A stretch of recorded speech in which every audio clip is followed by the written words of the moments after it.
If you're looking for a delicious tropical fruit that thrives here in Florida, then Barbados Cherry may be the perfect fit for you.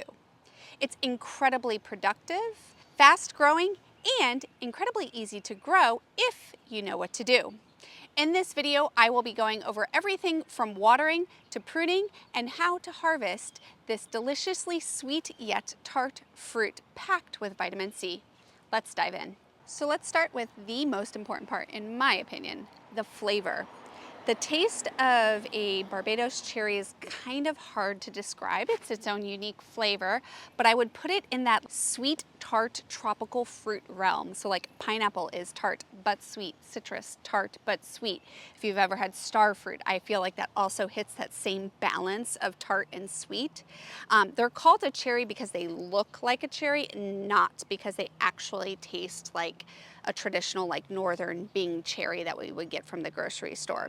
With that being said, I think it's kind of important to make a little disclosure and say that you should definitely try before you buy. You're not always going to be able to find something. This is definitely more like a backyard fruit and not like widely known. But I know here in St. Pete, there is the Florida Fruit Co-op, and there are other people who do similar things across Florida and at different farmers markets. So check it out, ask them, ask a nursery grower, a local nursery fruit tree grower in your area. If they have any fruit you might be able to sample. A lot of them will have demo trees, and since this is a pretty compact small tree, they may have it growing that you can sample from.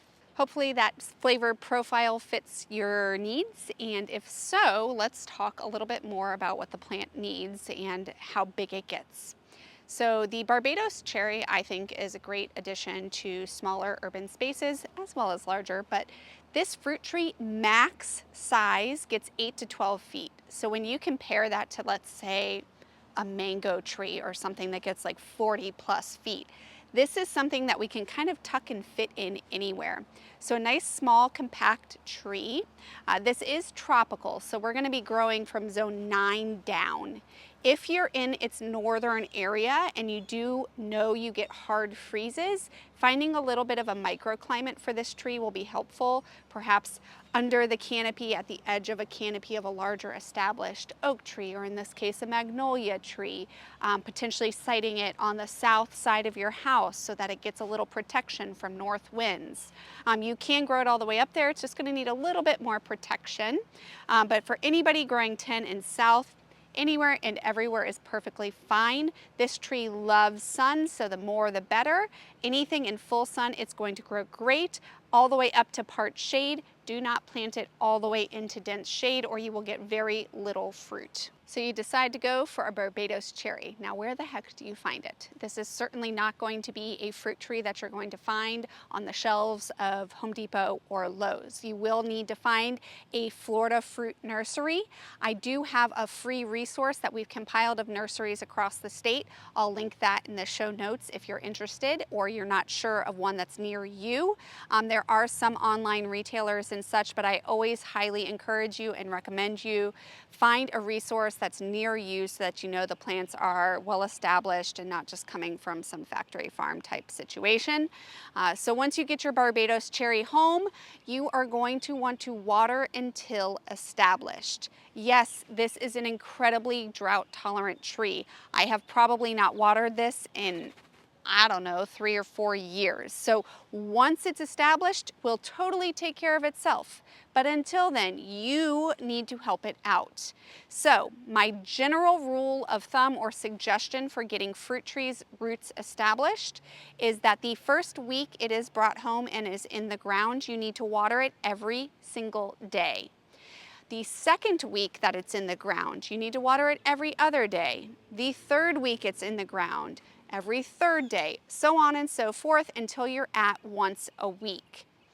At that point, I will usually water it once a week until the summer rains start. Obviously, if you're planting it now during this rainy season, you're good to go at that point. But if you say plant this in early spring or something like that, I would just continue that once a week watering until it gets to the warm summer months where we have lots of rain, lots of growth and all of that. At that point, you can consider this tree well established and you can stop the watering from there. Now let's talk fertilizers. Now everybody's going to have their own approach. It depends on how you're setting up your plant, if it's a lone tree in the middle of your lawn or if it's in the middle of a food forest like it is for me. It will change how you're going to fertilize this plant. But generally speaking, just like the watering, this is an incredibly well adapted plant to our area, which means sandy soils and typically very nutrient poor conditions. So a little bit's going to go a long way with this plant. That said, I do usually top it off with maybe a gallon or so of compost and a handful of worm castings once a year, usually in very early spring as soon as our temperatures start to warm up here. That's before it's active growing season. But if you are in a food forest setting, something like pigeon pea next to me, perhaps partridge pea, those can also be used to help feed the plant small amounts of nitrogen so that it can keep it happy without you even needing to bring anything to this plant. Now, as you can see behind me, this tree is loaded with fruit. I forgot to fertilize that this spring. I got busy with other things. I did the backyard. I never even topped this guy, and he is very clearly incredibly happy. So a little bit of slow release fertilizer once a year in early spring will definitely carry this tree through. If you're getting it established that first year, when you're encouraging roots and trying to get that initial system set up, you might fertilize it twice, but definitely no more than that. This is a very low maintenance tree. So pests. This is a generally low maintenance plant, but I have noticed that it will get two pests fairly consistently. The first one is scale or mealybugs. They're both in the same family. I noticed this more when it was getting established. It could have just been happenstance. They are both attached to the trunk. They're like a smooth, soft-bodied insect. The scale has a harder outside. Both are easily treatable. If a branch gets heavily infested, you can just trim the whole branch off, or if there's just a few, you can just scrape them off with your fingernail or a credit card if they're the scale. So those are pretty easily managed, but if left untreated, could definitely impact your tree, so it's worthwhile to take that effort. The other pest is this guy right here, which is a leaf-footed bug. They are well known across Florida for they're sucking, piercing insects, and so basically what they do is they'll find fruit like this, or perhaps a tomato. They'll put their little sucking mouth part in there and suck out the juices. It doesn't necessarily mean the fruit is not edible, but those little potholes all over can invite bacteria to get into the fruit. So definitely not ones you want to see around ideally, but the fruit is still edible even if you see one on it. It's just catching it before any sort of like rot. Now that rot is very obvious. It's going to be mushy, it's going to be stinky, just like any other fruit that's gone bad. So you don't need to be overly concerned if you see them in the area, but it's something that you could definitely take care of if you do notice them. My favorite approach to these guys is taking a bucket of soapy water and either shaking the branch and dropping them into the bucket, or using like a rag or a stick to knock them into the bucket, and they drown in the soapy water. It clogs their pores and they can't breathe. So I usually just kind of like do a hand pick type approach. It's very effective, and that way you make sure that you're not harming any of the other beneficial insects that could be in the area, which leads me to pollination. This is not like a specialty flower where you need a particular insect or anything like that to do the pollination for you. I've seen all sorts of native bees, honeybees. They're going to easily pollinate themselves. There will never be a need for hand pollination. Days till harvest. This tree has been in the ground now for coming on 4 years, give or take a little bit, and as you can see, absolutely loaded with cherries. But that is not how this started out.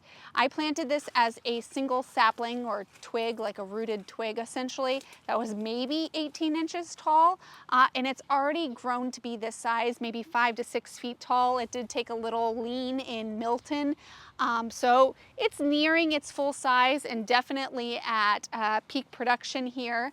But if you notice that first year that it blooms, but it doesn't fruit, that is totally normal. That's basically the plant knowing its own limits. It says, yeah, it's the time, but I can't really take care of babies yet, so it's going to wait.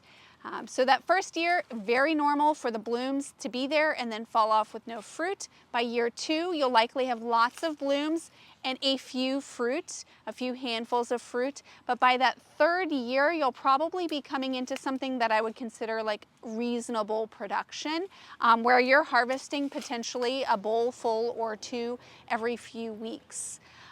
After that point, you'll be harvesting so many Barbados cherries, you won't know what to do with them all. Perfect. This bowl is a fraction of what I've picked within the last couple of days. The tree is still loaded. I've got some in my fridge. Once these trees get going, you will have a lot of produce to deal with. Now, the nice thing about these things is in one cherry, you have over 100% of your vitamin C intake for the day. So we like to call this our vitamin tree. Every time we walk by, the girls take their vitamins and grab a fruit while it's in season. If you have more Barbados cherry than you can consume fresh, there are lots of different options. You can do things like freezing them and adding them either to smoothies or as like an ice cream mix-in or a topping. They do very well frozen. If you don't want the pits, there is a pit in the middle. Then you can chop them in half and pit them and then freeze them. That way you can use them however you want without having to mess with it later. A lot of people will also dry and powder this. That way they can put it into anything that they want smoothie wise. You can put it in yogurt bowls, anything like that. They also make really nice popsicles. But basically anything that you would put in a sweet tart fruit for, you can substitute this in. I've got a Buddha bowl that I'm doing this week and it called for either blood orange or kiwi, which is kind of like that sweet tart flavor profile. I'm going to sub in Barbados cherries. So even though it seems like it's a more unique fruit or that you might not be able to do all that much with it, it's pretty versatile and I think that you will find lots of uses for this delicious treat. Last thing we need to talk about is pruning. Now, this is a fairly forgiving tree. You can easily prune it and learn some pruning lessons on it. But if you feel like doing nothing to this tree, that's okay too. It will do fine. It will fruit fine for you. You don't need to like open up the center so that you get light into it like you would like maybe a citrus or something like that. So this can be as hands-off or hands-on as you would like it to be. I do some light pruning usually once a year, but I'm not like super precise with it or timely.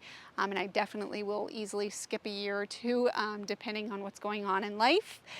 But if you do decide to prune, basically all you're gonna do is try to get some of the lowest branches up off the ground just because you don't want the fruit dragging in the ground.